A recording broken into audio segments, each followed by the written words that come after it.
First tonight, the ongoing severe drought in Central Texas is having a major impact on the health of our trees. The capital city boasts a canopy of more than 300,000 trees.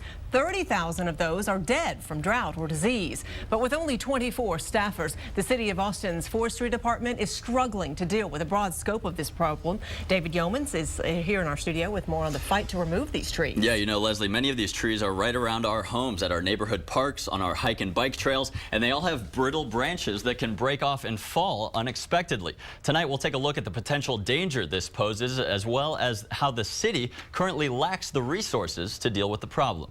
But when branches like this size start to come down, that's when we're really concerned about public safety. Urban forester Angela Hansen works with a staff of 24 and does the best she can to keep up with the overwhelming amount of dead trees reported each day to the city. The Parks Department isn't resourced appropriately to address those on a proactive basis. But a determined collection of residents are out to change that and provide the city with the resources that it needs. The Parks Department is full of great, hard-working people who really care about Austin parks, but they're set up for failure with the current funding levels, and it's time we did something about it. Richard Craig heads up the Peace Park Conservancy, an organization that has planted 500 new trees in this small downtown Austin green space.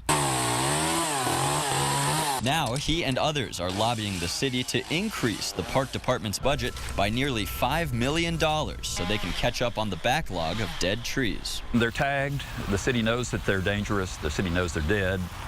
But it's just that they don't have the capacity to get around to them. These dead trees aren't just posing a threat at neighborhood parks, they're also a problem on the hike and bike trail. To maintain the trees and the trails and the restrooms takes a lot of city budget money, and we can't do it without the help and the funding for the city Austin Parks and Recreation Department. A community effort to keep Austin's green spaces safe and shady. If we don't have well-managed parks, well-maintained parks, then the quality of life in our city suffers.